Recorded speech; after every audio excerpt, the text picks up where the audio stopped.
Okay, good evening. This is Professor David J. De Los Reyes.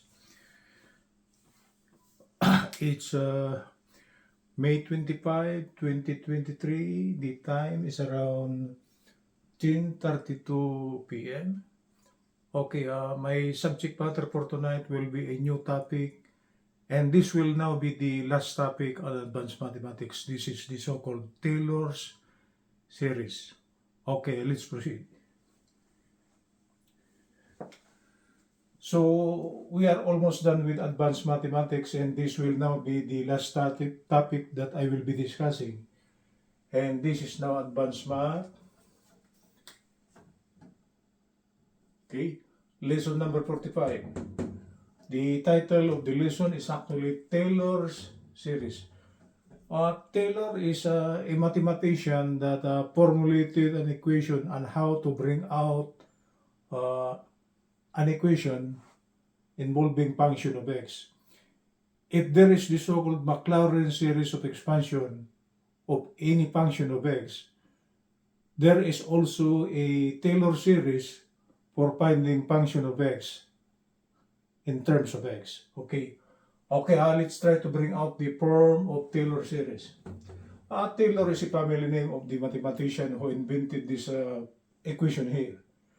Under Taylor series, the formula will be something like this. So this is the form.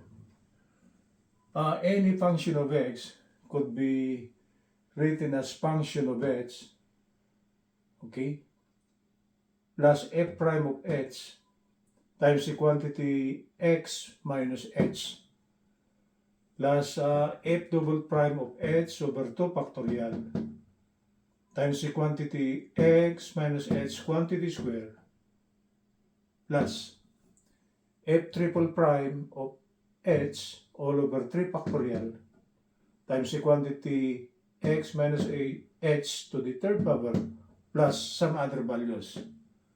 Okay?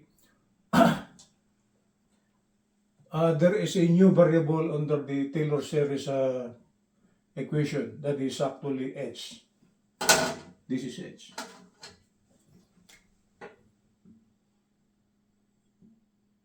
Right?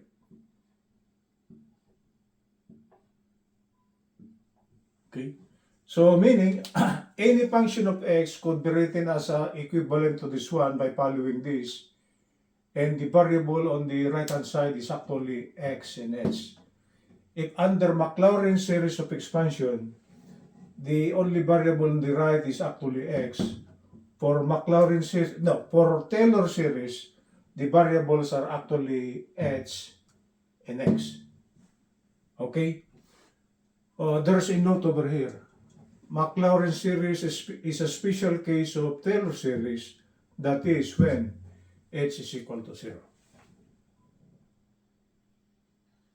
Meaning, the original Maclaurin series expansion emanated from the Taylor series, that is when the condition h is equal to 0, okay, what will come out will be the Maclaurin series of expansion. So meaning, the mother of the Maclaurin series is actually the Taylor series expansion. This Maclaurin series emanated from this. Okay, let's just try to bring out the Maclaurin series for the meantime before we will proceed with an example problem. If from this given equation here, okay, h will be 0, what will come out for the resulting manipulation will be the Maclaurin series expansion. That is meaning, if we try to replace this by 0, and this will be 0, okay, we replace this by 0, we remove this h, because h for the meantime for Maclaurin is h is actually 0 for Maclaurin, right? And we will replace this by 0 again. We don't touch the factorial thing. Since for Maclaurin's h is 0, okay, we will remove this one. So what will come out? Function of x will be f sub 0 Okay, sorry, this one, it should be 0 also. Okay, function of x will be f sub 0 plus f prime of 0 multiplied by x plus f double prime of 0 all over 2 factorial times x squared plus f triple prime of 0 all over 3 factorial times x to the third power plus some other values. And if you try to notice this equation here, it is actually Maclaurin's series expansion. It is this.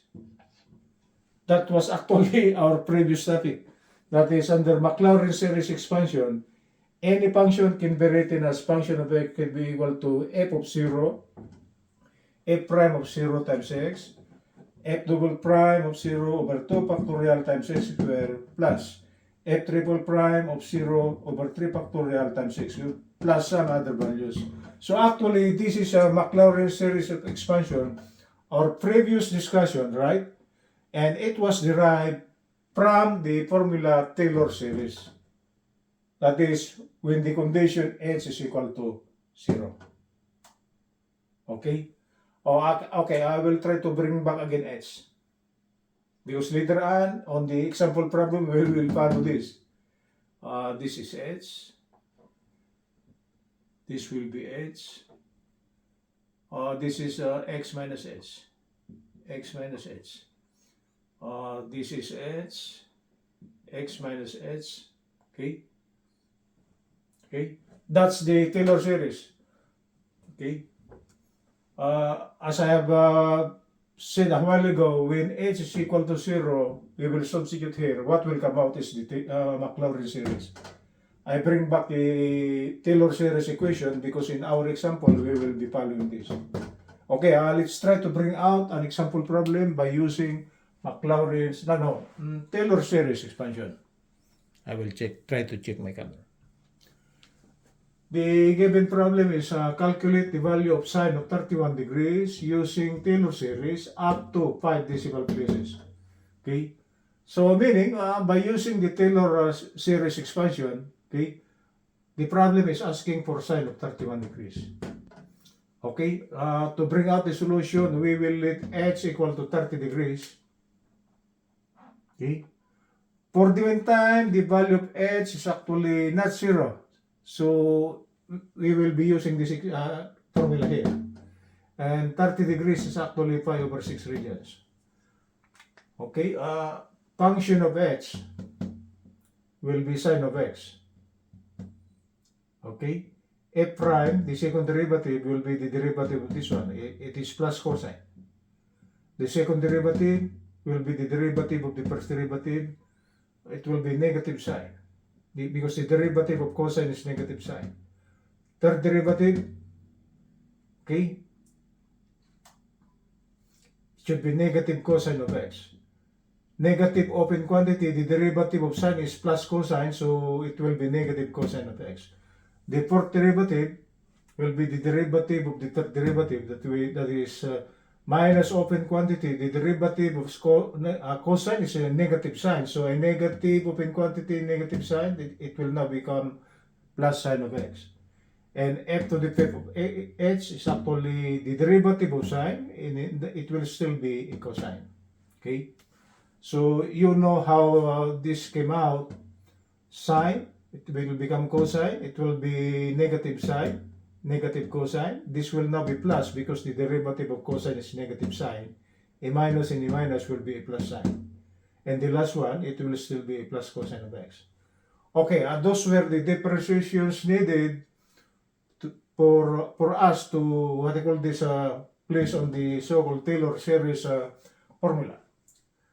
If from these differentiations, if a function of I over 6, meaning h, pi over 6 is actually the value of 30 degrees in radians. F of pi over 6, or simply 30 degrees, okay, we are following this, it will be sine of 30 degrees. Sine of 30 degrees is 0.5. The value of the first derivative, that is when the value of h is 30 degrees, it will become cosine of 30 degrees. And the cosine of 30 degrees, that is actually a spatial angle, it's 0.866. right?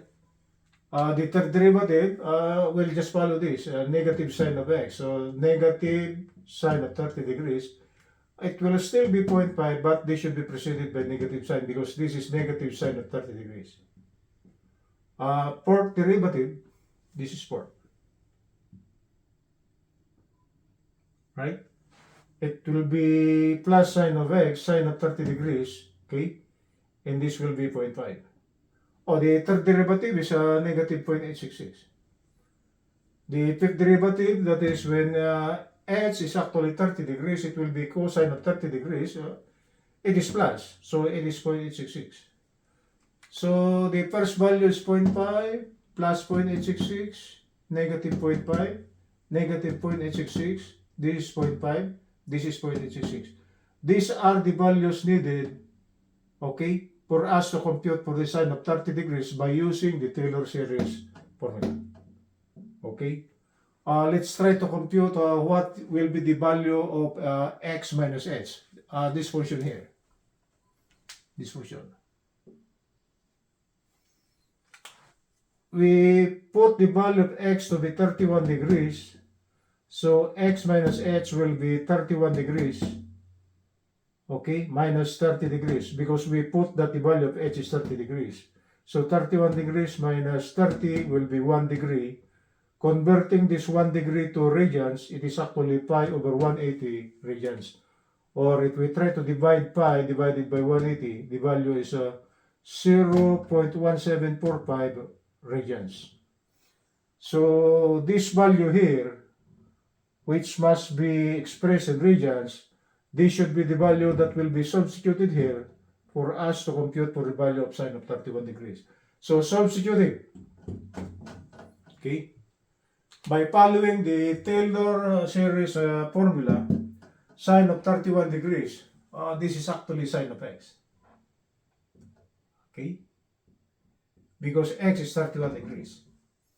This should be equal to, on the Taylor series formula, f of h is actually 0.5, right? So this is 0.5.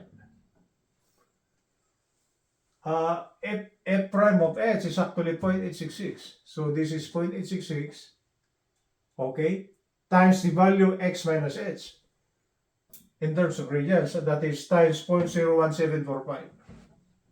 Right? It's just a matter of substitution plus open quantity. F double prime of h is actually negative 0.5. So this is actually negative 0.5. This is plus. There should be quantity here. Negative 0.5. We must have to carry the sign, right? Negative 0.5 all over 2 factorial times the value of x minus h quantity square. This is actually h minus h quantity square. Plus, okay, open quantity. This is 0.866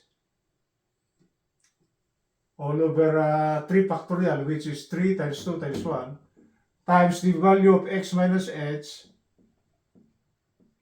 to the third power, right? So we are just repeating the substitution, 0.01745 raised to the third power, plus the next one will be the value 0.5, open quantity 0.5, or over 4 factorial. We are now on the fourth power, right? So this is 4 times 3 times 2 times 1 times the value of x minus h raised to the fourth power. This is 3, so this should be 4. The last one is 0.866. The operation is plus, so we'll just place a quantity here. 0.866 all over 5 factorial, 5 times 4 times 3 times 2 times 1, times the value of x minus h raised to the fifth power. This is actually x minus h. It is this. So simplifying this one by using our calculator, the first one will be 0.5. 0.866 times 0.01745, it is approximately 0.015114.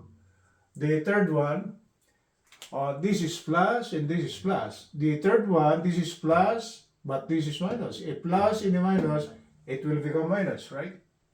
So I place a quantity here, it's bigger than yours. A plus and a minus, this will be minus now. So 0.5 over 2 times 0.01745 quantity square. What will come out is this one. It's almost a negligible value now. The third value. The fourth value will be plus open quantity. This is minus, right? A plus and a minus. So this is also a minus. This is a minus. The first one is plus, second is plus, the third one is minus, the fourth one is minus. Plus, plus, a minus, minus. Right? So if we try to compute for, what's this, 0.5 over 4 times 3 times 2 times 1 times the value 0.01745 raised to the fourth power, what will come out is actually 1, 2, 3. It is this. It's almost a very negligible value. 0.0000767. Plus, if we try to compute for this one here, 0.01745 raised to the fourth power times 0.5 over 4 times 3 times 2 times 1. This is almost negligible, so I place it here, it's almost zero. Even the next one, it's almost zero. So actually, we could erase the last two. Okay? We could erase this one here. The value does not affect the result, right? So we'll just remove the last two. It's very negligible now on the effect on the final answer. So we'll just consider the first four. 1, 2, 3, 4. So the first value is 0.5, 0.015114 minus this, minus this. We try to take the sum of the plus, it is this. For the minus, they are almost negligible. And if we try to take the sum, it is 0.0007687. And if we try to take the difference of this one, okay, what will come out is 0.151503 or 0.51503. I will check my camera. Okay, so this is the sine of 31 degrees by using Maclaurin series of Taylor series expansion up to the four values only, because the last two is very negligible only. It does not have any effect on the final answer. So we just consider the first four. 1, 2, 3, 4. Right? And to check the validity or correctness of our answer by using our calculator, sine of 31 degrees is 0.51503. Okay? You just place 31 here. The unit should be degrees, then 3 sine. It is 0.515038075. Up to 5 decimal places, it should be 0.51503. Okay, so this is the final answer by using the calculator. And this is the same as the solution by using the Taylor series of expansion. We are showing the solution because we want to check the correctness of the derived formula of Mr. Taylor, right? And according to him, any function of x can be written as f as a function of h, f prime of h times the quantity x minus h, okay?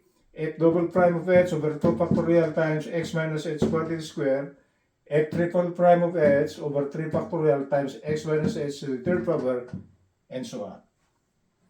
And actually, this formula was the mother of the Maclaurin series of expansion, because if we try to place h to be 0, what will come out is actually the Maclaurin series of expansion. Okay? So I think it's just a must that we should memorize the Taylor series first, and we could derive the Maclaurin series of expansion. That's it, guys. So for those of you who are taking up advanced mathematics, this is for you. If you want to subscribe to my channel is at youtube.com/@ProfDavidJDeLosReyes. And if you want to share it, please click share. We are almost done with the advanced mathematics long form video. So the next one will be maybe algebra. Good evening from Los Angeles.